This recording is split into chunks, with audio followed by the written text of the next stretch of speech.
Bismillahirrahmanirrahim. Assalamualaikum warahmatullahi wabarakatuh. Alhamdulillah dapat kita jumpa lagi di kebun.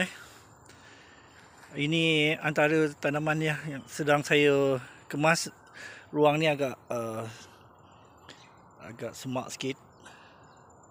Sebab saya ingat petang ni saya nak mesin rumput tapi macam tak sesuai lah sebab dekat nak hujan kan. So ada lagi ya. Saya ingat dalam sehari 2 hari ni saya cubalah untuk mesin rumput. Cuma kat sini saya sebenarnya hadapi sedikit ruang yang saya beranggapan macam sukar sikit untuk menanam. Sebab dia mungkin keadaan cuaca agaknya panas kat sini. Mungkin kat sini panas. Saya cuba sebelum ni pun lada kan kat sini, kurang menjadi. Tapi bila saya letak halia saya ingat dah dekat nak mati tadi. Saya ingat saya nak ambil lah dia punya tu hasil dia yang sebelum dia busuk kan. Bila saya gali tadi, ni dia dapat dah. Dia tahan jugalah hasilnya. Jom kita cuba bongkar terus.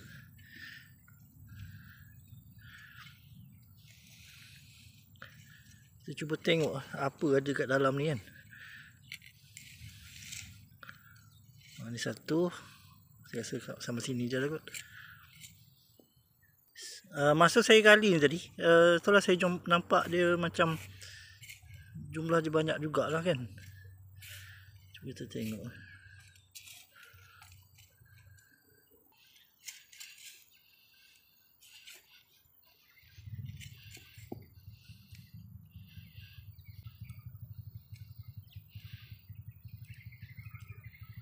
Okey.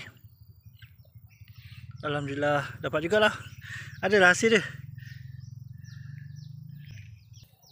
Okey, alhamdulillah dapat juga. Yang ni saya mungkin saya tanam balik lah. Macam ni kan.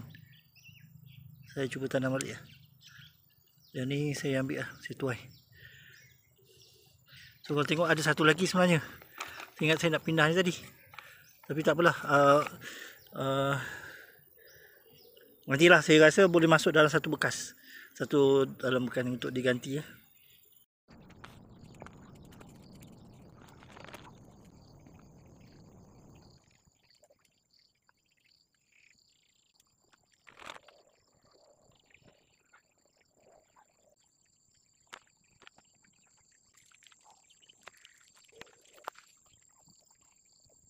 Okey, alhamdulillah dapat juga dibuat .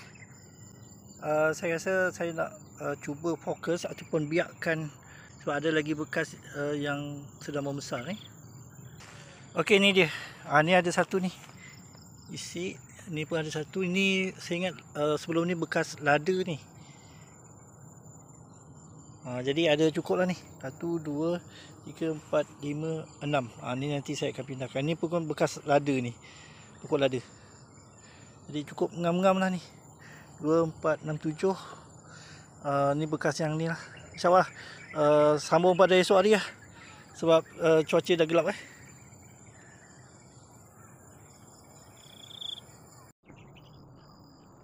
Okey, jom kita sambung semula.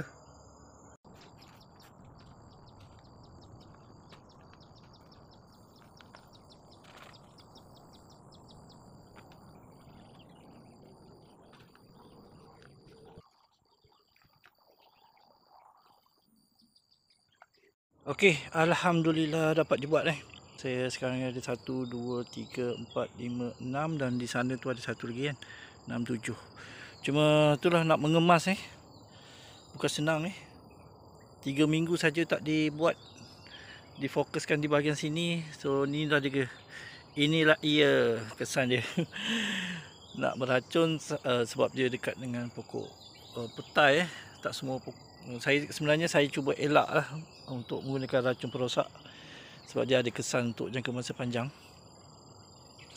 Okey, itu sajalah perkongsian video yang agak ringkas ini. Mudah-mudahan perkongsian yang ringkas ini memberikan manfaat dan pengajaran untuk kita bersama. Assalamualaikum warahmatullahi wabarakatuh.